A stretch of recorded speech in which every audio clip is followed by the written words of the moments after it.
আপনি যে ভাবধারা থেকেই দীক্ষা নিয়ে জপ ধ্যান তথা সাধন ভজন করুন না কেন, আজকের পর্বের কথাগুলো সবার জন্য প্রযোজ্য, সমানভাবে গুরুত্বপূর্ণ। ভোরে তথা দিনের শুরুতে ও সন্ধেবেলায় মন সত্ত্বগুণ প্রধান হয়। এই সময় তাই সাধন ভজনের জন্য প্রশস্ত।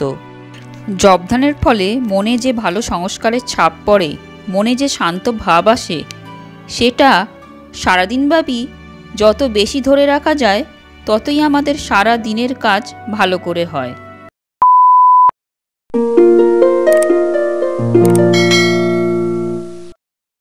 জপ ধ্যানের পরপরই ঠিক কোন কোন কাজ করতে নেই বা কী বা করতে হয় সে সম্বন্ধে সমস্ত রামকৃষ্ণ সংঘের পঞ্চদশ সংঘগুরু শ্রীমৎ স্বামী আত্মস্থানন্দজি মহারাজ খুব সুন্দর উপদেশ দিয়েছিলেন। পুণ্যব্রতে পূর্ণযোগী এই গ্রন্থটিতে পরম পূজনীয় মহারাজজির স্মৃতিচারণ করতে গিয়ে পূজনীয় স্বামী নিত্যযুক্তানন্দজি তার নিজের ব্যক্তিগত জীবনের একটি স্মৃতিচারণ করেছেন। তিনি লিখেছেন যে সবে বেলুড় মঠের পিপিটিসিতে তিনি যোগদান করেছেন। পিপিটিসি অর্থাৎ প্রি প্রবেশনার্স ট্রেনিং সেন্টার। সেই দিন নিত্য রুটিন মতো বিকালে ভলিবল খেলে কাপড় ও জামা পরিষ্কার করে রবিন ব্লু দিয়ে বালতিতে কাপড় জামা রেখে দিয়েছি, কারণ আরতির সময় হতে যাচ্ছে। আরতি করে সমস্ত মন্দির প্রণাম করে রুমে এলাম।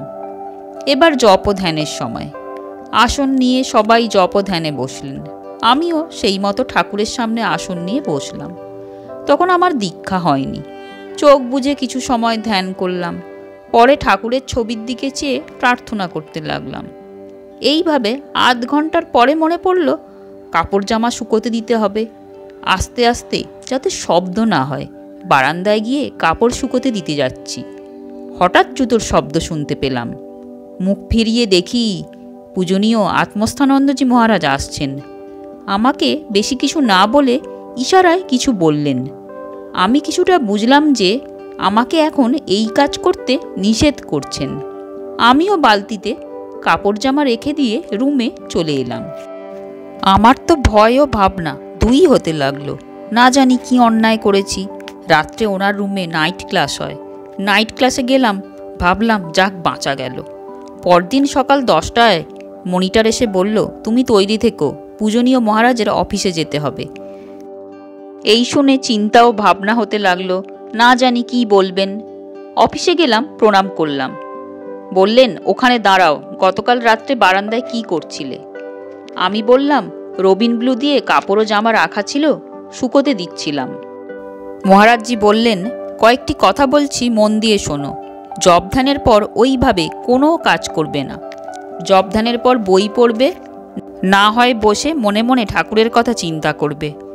আমি বললাম, আমার দীক্ষা তো হয়নি, তাই মনে মনে ধ্যান করি ও ঠাকুরের ছবির দিকে তাকিয়ে থাকি। মহারাজ বললেন, দীক্ষা নেবে? আমি বললাম, দীক্ষা নিলে তো ভালো হয়, সবাই জপ করে, আমি বসে থাকি। সঙ্গে সঙ্গে কাকে ফোন করলেন।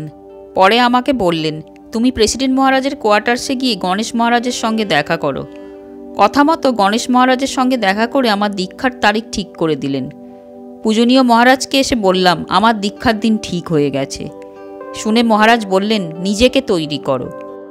দীক্ষার দিন এলো। দীক্ষা নেয়ার পর পূজনীয় আত্মস্থানন্দজি মহারাজকে প্রণাম করতে এলাম।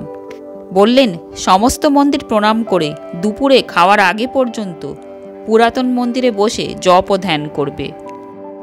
পা ব্যথা করতে থাকে, বসতে পারছি না, তা সত্ত্বেও পুরাতন মন্দিরে বসে পূজনীয় মহারাজের কথা মতো সময় অতিবাহিত করলাম। দুপুরের প্রসাদ পেয়ে রুমে আসছি। মহারাজের অফিসের এক দাদা আমাকে বললেন, মহারাজ আপনাকে ডেকেছেন। আমি মহারাজের অফিসে গেলাম। বললেন, কতক্ষণ পুরাতন মন্দিরে বসেছিলে? আমি বললাম, ঘন্টা দেওয়ার একটু আগে উঠে এসেছি। এটা শুনে মহারাজ খুশি হলেন। এই স্মৃতিচারণ থেকে এটাই স্পষ্ট হয় যে জপ ধ্যানের পরপরই মনকে কোনো জাগতিক কাজে লাগাতে নেই। জপ ধ্যানের রেশ বেশিক্ষণ ধরে রাখতে গেলে জপ ধ্যানের পর আধ্যাত্মিক বিষয় সম্বন্ধে সদ্গ্রন্থ পড়া উচিত, অথবা নিজের ইষ্টকে মনে মনে চিন্তা করা উচিত, ইষ্ট লীলার ধ্যান করা উচিত ইত্যাদি। আজকের পর্বটি এই পর্যন্তই বন্ধুরা। এই রকমই উপযুক্ত তথ্য প্রমাণ সহ তথ্য সমৃদ্ধ নতুন নতুন ভিডিও পেতে চ্যানেলটিকে সাবস্ক্রাইব করে রাখুন।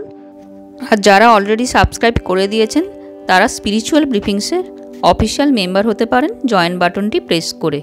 আজকের পর্বটি এই পর্যন্তই বন্ধুরা, সবাই ভালো থাকবেন। ধন্যবাদ বন্ধুরা, নমস্কার।